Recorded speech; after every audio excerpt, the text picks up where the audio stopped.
And like I said, we're building up to WrestleMania, title versus title match. And it just seems like WWE is kind of toying with the idea, throwing it out there, pretty much dipping their toe in the pool of wrestling fans, pretty much witnessing the end of yet another brand split, which would be, in my personal opinion, in my professional opinion as a wrestling pundit, it would be disastrous. Because yes, WWE have let go of hundreds of superstars over the past 2-3 years. Their roster is as how did I put it? Short-handed as it has been over the past few years, as it has been over the past few decades. Compared to what it was in 2018, 2019, when AEW first started, WWE is lacking in the amount of stars that they have currently contracted to the company. But that doesn't mean that the brand split doesn't work. It doesn't mean that the brand split should end. Because all in all, WWE's main problem to this day is that they don't know how to first create stars, create new stars, like actual new stars, and then protect them to the point that they don't fall down the card and they mean less. Something that's happened to Big E, something that happened to Kofi Kingston, something that happened to Kevin Owens, something that happened to many other superstars along the line, along with a guy who just recently had his contract come up and decided not to renew with WWE because he was not happy with his current position in the company, and that is the amazing, the great talent that was Cesaro. But that is WWE's biggest problem. And you don't fix that type of problem by changing the gimmick, by changing the wrapping around it. You don't end the brand split because you think that by having the entire roster on both shows is going to fix it. As a matter of fact, I think it's going to hurt it even more because you have all this talent that you're trying to showcase to the mainstream audience, to the wrestling audience. And you're going to cut the legs from under them, and you're going to cut their time, all because ratings have gone down, and you think that's a quick fix.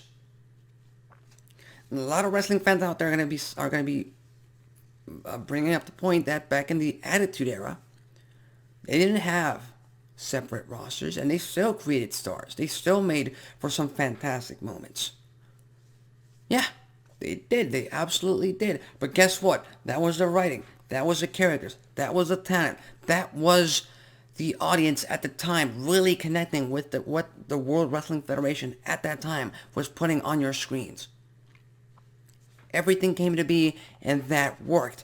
And then WWE attempted back in 2012 to first end that brand split. They created a Raw Super Show where you had 3 hours of the entire roster on Monday Night Raw, and they put on decent shows.